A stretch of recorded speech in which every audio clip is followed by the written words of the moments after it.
I was 7 when everything flipped upside down. That was the day Lily, my baby sister, came into the picture. My folks, they just couldn't get enough of her. "Look at that, she's got our nose, our eyes," they'd gush, acting like I was some stranger who accidentally wandered into the photo. I'll never forget the day they brought Lily home from the hospital. The whole house was buzzing like some big shot was coming to visit. And there I was, smack in the middle of it all, just trying to catch a glimpse of this sister everyone was fussing over. But no, the moment they walked in, it was like I turned invisible. "Nellie, sweetie, why don't you go play outside? Let us have some time with Lily," Mom said, with a kind of gentle shove towards the door. Dad was no better, all googly-eyed over Lily, acting like I wasn't there. As time marched on, it was clear who got the VIP treatment. Lily got the works, the newest toys, clothes that weren't picked out of a clearance bin, and even the better slices of cake. Me? I got the leftovers, the hand-me-downs, and the good enoughs. School turned into a nightmare. "Hey, Scarecrow," they'd jeer, poking fun at my out-of-date, out-of-style getup. It stung, you know? I tried, really tried, to tell Mom and Dad how rough it was, hoping maybe, just maybe, they'd see me again. "I'm getting picked on at school. It's the clothes," I managed to spit out one evening. Mom barely glanced up, her hands busy prepping Lily's favorite meal. "Oh, Nellie, you're making mountains out of molehills. Lily's the baby, she needs the best we can give," she said, like that explained everything. Dad wasn't any help either. "You're the big sister, Nellie. You gotta be tough," he'd say, dismissing my feelings like they were nothing. That's how it was. Lily, with her shiny new things, and me, fading more into the background each day. I tried to brush it off, pretend it didn't bother me. But it did. Seeing Lily destroy her brand new toys while I clung to my second-hand ones, it just didn't sit right. Lily was the queen bee of our house, and she knew it too well. Her rule wasn't just about getting the best of everything, it was about making sure I knew my place, which was way below hers, obviously. One afternoon, I came home from school, my spirits a bit higher than usual. I'd actually had a decent day, no one called me names, and I'd aced a math test. But that was about to change. I walked into our room to find Lily with a marker in hand, my math notebook open and scribbled all over. Pages torn, equations smudged into oblivion. "Lily, what the heck are you doing?" I yelled, snatching the notebook from her grasp. She just looked up at me, her eyes wide with faux innocence. "I was just drawing. It looked boring," she retorted, her voice dripping with disdain. "Boring? That was my homework. How am I supposed to turn this in now?" I could feel the anger bubbling up, my brief moment of peace shattered. "Oh, boo-hoo. Just tell the teacher your dog ate it," she sneered, rolling her eyes and hopping off the bed, clearly not done wreaking havoc. Fuming, I gathered the ruined pages, trying to salvage what I could. It was then that Mom walked in, her eyes immediately drawn to the mess. "What happened here?" she asked, her tone already accusing me. "Lily destroyed my math homework with her art," I said, trying to keep my voice steady, despite the injustice burning inside me. Mom turned to Lily, who by now had perfected her me look. "I didn't mean to. I was just playing," she said, the picture of innocence. And just like that, I knew I was the one who'd end up in trouble. "Nellie, can't you see she didn't do it on purpose? You're older, you should understand," Mom chided, her words a slap in the face. The days turned into a never-ending loop of Lily's cruelties. She'd ruin my stuff, play the victim, and I'd get the heat. Clothes, books, even my few cherished items from Grandma, nothing was safe. One day, I caught her red-handed, pouring paint over my school project. "Lily, that's my project. Why?" I shouted, grabbing the paint bottle from her. "It's funny. You should have seen your face," she laughed, her enjoyment of my misery clear as day. That was it. I'd had enough. "You're such a brat," I yelled, the words out before I could stop them. Her laughter stopped, and she stared at me, shocked that I'd finally retaliated. But then, as predictable as the sunrise, her eyes filled with tears, and she ran out of the room, wailing like I'd struck her. Mom was on us in seconds, her face a mix of concern for Lily and anger towards me. "What did you do to your sister?" she demanded, her hands on her hips. "She ruined my project, and I called her out on it." I protested, knowing it was futile. "Lily's just a child, Nellie. You're the adult here. Apologize to your sister," Mom ordered, her voice leaving no room for arguments. Apologize? For what? Standing up for myself? The unfairness of it all was suffocating. But I knew arguing would only make things worse. So I swallowed the lump in my throat, nodded, and went to find Lily. In the midst of all the chaos at home, I found my escape in books. Grandma had this old bookshelf in her living room, crammed with every story you could imagine. From the first time she showed it to me, I was hooked. It was like stepping into another world, one where I wasn't just the overlooked older sister. "Nellie, try this one," Grandma would say, handing me a thick novel with a worn-out cover. "It'll take you on a grand adventure." I'd sit there, curled up on her couch, diving headfirst into tales of distant lands and daring heroes. For a few hours, I could forget about Lily and the constant comparisons at home. One day, Grandma caught me reading instead of doing my homework. "Nellie, you know you've got responsibilities," she chided, but her eyes twinkled with understanding. "Yeah, I know. But these stories, Grandma, they make me feel different. Like I'm not just me." I tried to explain, struggling to put into words how much those books meant to me. Grandma sat down next to me, her arm wrapping around my shoulders. "Books are special, Nellie. They're friends who never let you down. But remember, the real world is out there too. You've got to find your place in it." Back at home, Lily noticed my growing obsession with reading. "Why do you always have your nose in a book? It's so boring," she'd scoff, her disdain for anything that didn't revolve around her clear as day. "It's better than dealing with you," I'd snap back, immediately regretting letting her get to me. "Whatever, nerd. Enjoy your stupid books," Lily would retort, flouncing off to report my rude behavior to Mom and Dad. Mom didn't get it either. "Nellie, why don't you spend more time with your sister instead of reading all day? You're setting a bad example." How was I setting a bad example? By trying to find some peace? It was like they were speaking a different language, one where logic and understanding were foreign concepts. "Because she doesn't get it, Mom. She doesn't get me. No one here does," I said once, my frustration boiling over. "All this reading's making you moody. Maybe you should take a break," Mom suggested, completely missing the point. A break? From the one thing that made me happy? No way. Those books were my lifeline, transporting me from a home where I felt invisible to places where anything was possible. I wasn't about to give that up. Evenings at Grandma's became my sanctuary. She never judged, never told me I was reading too much or wasting my time. Instead, she'd just smile and pass me another book. "You're a lot like me, Nellie. A dreamer. And that's a good thing." "Thanks, Grandma. It's just hard. At home, I admitted, the words spilling out before I could stop them. "I know, dear. But remember, the people in those stories you love? They face challenges, they struggle, but they never give up. You've got that same spirit in you." Those books and the time with Grandma, they were like a lifeline for me.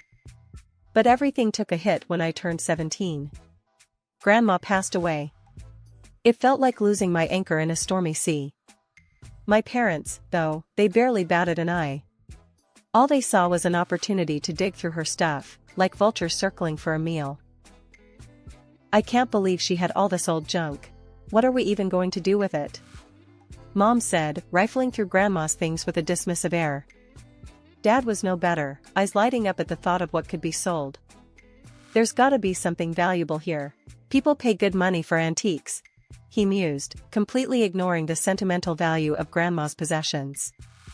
Then came the moment they found Grandma's library, my sanctuary. Those shelves held more than books, they held memories, lessons, and love. But to my parents, it was just another space taker. We should just toss these out. Clear up some space, Dad said, ready to condemn my world to a trash bin. Panic surged through me at the thought.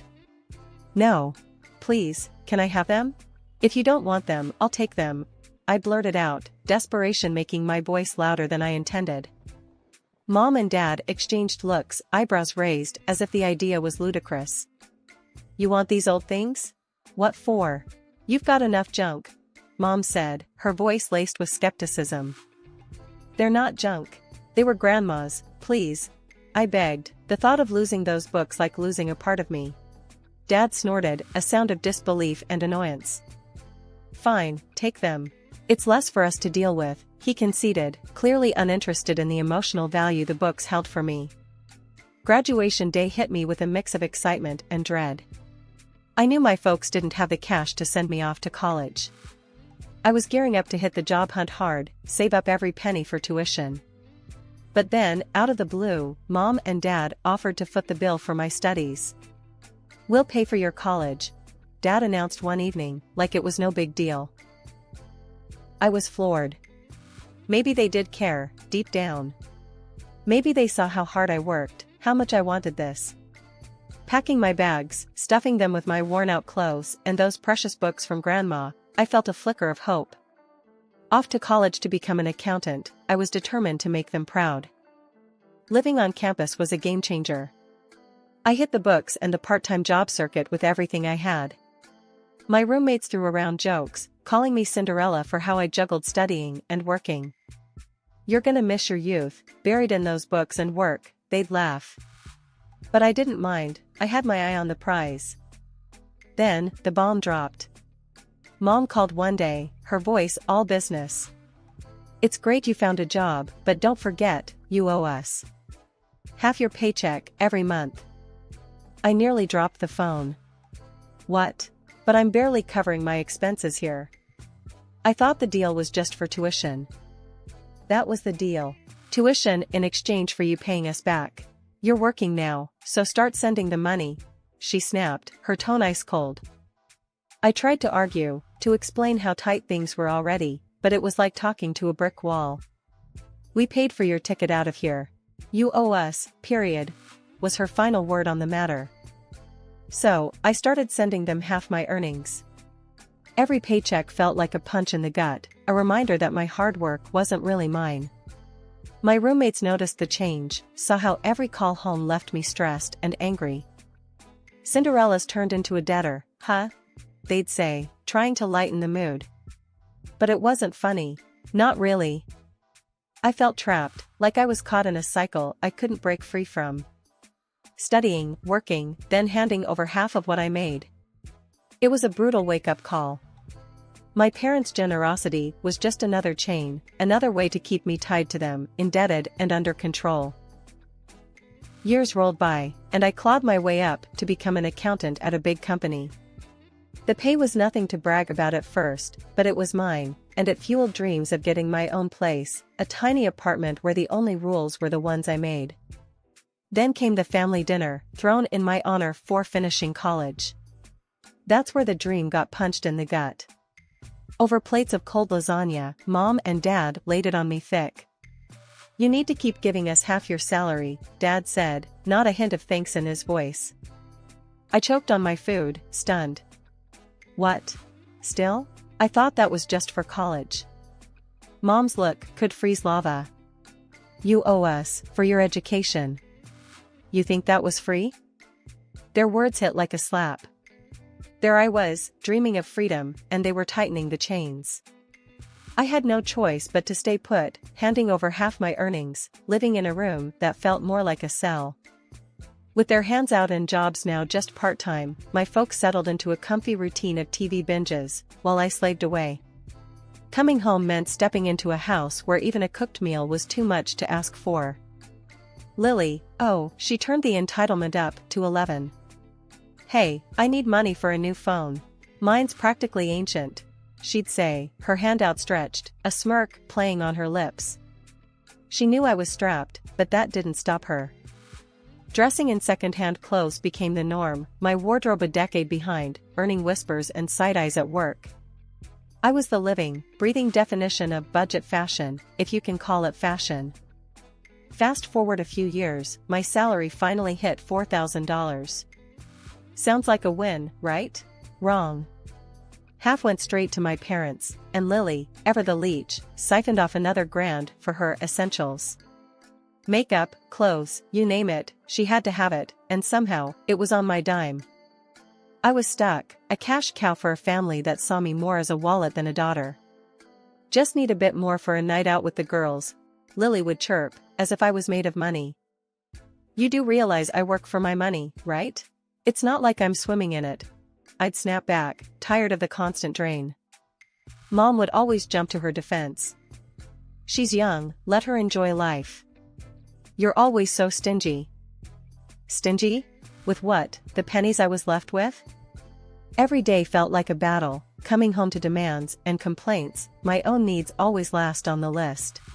Turning 30 should have felt like a milestone, a reason to celebrate or at least acknowledge I've survived 3 decades. But as fate would have it, my big day slipped by unnoticed by those who were supposed to be my nearest and dearest, my parents and Lily. I walked into the house that evening, half expecting a surprise, maybe a small cake or a happy birthday tossed my way. Instead, I found nothing but the usual indifference. Hey, you guys remember what day it is? I ventured, hoping for a flicker of recognition. Mom looked up, puzzled, then shrugged. Thursday? No, it's my birthday, I said, a mix of disappointment and anger simmering within me. Oh, right. Well, happy birthday then. Why don't you order us some pizza to celebrate? Your treat, Dad said without missing a beat, already scrolling through his phone for the pizza place's number. Without a word, I turned and retreated to my room, locking the door behind me. The sound of their laughter and the casual way they dismissed me echoed in my mind. This was the final straw. It was clear as day now, nothing was going to change unless I made it happen. It was just another night, counting the cost of dreams deferred, when my phone buzzed.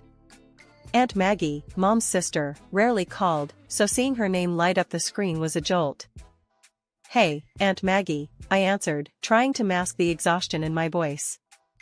Happy birthday, love. I was thinking about you. Did your folks do something nice for you? Her voice was warm, a contrast to the chill I felt at home. I laughed, hollow. Nice? You could say it's been just another day. There was a pause, heavy with unspoken words. Listen, dear, I've been meaning to tell you something. It's about your grandma's contribution to your college fund. I sat up straighter, confusion threading through my curiosity. What contribution? Mom and Dad paid for college. They remind me every chance they get. Aunt Maggie sighed, a sound laden with regret.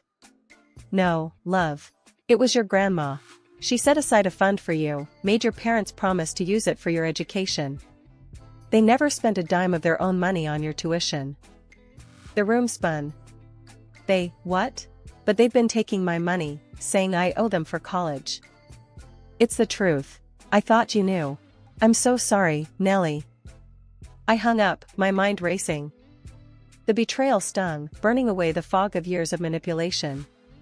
It wasn't just about the money, it was the principle, the years of control, of making me feel less than, all based on a lie. I walked out to confront them, Mom, Dad, and Lily, all there, celebrating as if they hadn't just forgotten my birthday, as if they hadn't been lying to me all my life. I know about the lie. I blurted out, my voice steady, despite the emotions raging inside. Grandma paid for my college, not you. Their laughter cut off abruptly, replaced by a stunned silence, before Mom tried to brush it off. What nonsense. Sit down, let's eat. You're overreacting as usual. Dad, with that smug look of his, chimed in. Yeah, and don't forget to pay for this feast. It's your treat, remember? That's when I dropped the bomb. I'm done. I'm leaving. You've lied and used me for the last time. Their smirks faded. Dad's eyes widened, and Mom's face went pale. You can't be serious, she stammered. After everything we've done for you? I was firm. Exactly, because of everything you've done. I'm out. Lily snorted, her usual mocking self. Where will you go? You can barely afford to dress yourself. I ignored her jab. I'll figure it out. I'd rather struggle on my own than continue living like this. Dad finally set his phone down, his expression serious for once. You think you can just walk away from your responsibilities here? My only responsibility is to myself, I countered. I've done enough for this family, more than enough. It's time I start living for me. Mom's face hardened. If you walk out that door, don't think of coming back. Packing was a blur. I took what mattered most, Grandma's books, a few clothes. Everything else, all the trappings of a life filled with deceit, I left behind. I found a place, small but mine, a little apartment that felt more like home than any house I'd ever lived in. The shock of realizing I could actually afford to live on my own, without scrimping or saving every penny for them, was liberating. For the first time I could breathe, really breathe, without the weight of their expectations and manipulations crushing me. A month went by in a blissful, peaceful haze. Then the calls started. Mom, Dad, even Lily, all suddenly remembering my number, their voices dripping with false sweetness and desperate pleas. We need help, they'd say. We can't make ends meet without your help. I couldn't help but laugh. The audacity, after years of taking and taking, to ask for more. This time I was ready. I blocked their numbers, cutting off the last tie to a past I no longer wanted any part of. Life in my new apartment was like breathing fresh air after being underwater for too long. I filled it with plants, cozy cushions, and, of course, Grandma's books took pride of place on the shelves. My first morning there, I remember making coffee and just sitting on the floor, surrounded by boxes, feeling an overwhelming sense of peace. It wasn't long before I had to dive into work, and that's where I really started to see the changes in me. I wasn't just more confident, I felt empowered, like I could tackle any challenge thrown my way. My colleagues noticed too. Nellie, you've been on fire lately, Jenna, a close colleague, commented as we grabbed lunch one day. I smiled, stirring my coffee. Feels like I've finally woken up, you know? Yeah, I do. It's awesome to see. You're, like, a whole new person. That whole new person vibe wasn't just in my professional life. For the first time, I started to invest in myself too. I picked up hobbies that I'd always wanted to try but never had the time or energy for, thanks to my previous family obligations. I started painting, something I hadn't done since I was a kid, and joined a local hiking group. Life felt full, vibrant, and entirely mine. Aunt Maggie became my rock during this time. Her support was unwavering, and she was always just a call away, ready to listen or offer advice. One evening, she invited me over for dinner, something that had become a monthly tradition for us. As we sat down to eat, she broached a subject I hadn't expected. Nellie, I've been thinking. You've done so well for yourself, really turned your life around. How would you feel about inheriting my house? I wanted to go to someone who loves it as much as I do, and I can't think of anyone better than you. I almost choked on my water. Aunt Maggie, that's incredibly generous, but I can't accept that. Why not? She asked, her eyes twinkling. Think of it as a family legacy, passing from one generation to the next. You deserve it, Nellie. We went back and forth, but Aunt Maggie was insistent. By the end of the night, I was overwhelmed by her generosity and what it meant for my future. It was a testament to how far I'd come, from being the family's forgotten provider to being recognized and valued for who I was. Reflecting on my journey, I realized that breaking free from my family's toxic dynamics was the best decision I'd ever made. It wasn't just about gaining financial independence or escaping their constant demands, it was about finding myself, discovering my worth outside of their valuation. Life now was a testament to the power of change, of making hard choices for the sake of one's own happiness and well-being. I had learned that sometimes, the family you create is just as important as the one you're born into. And sometimes, to find your true place in the world, you have to be willing to leave behind everything you thought you knew.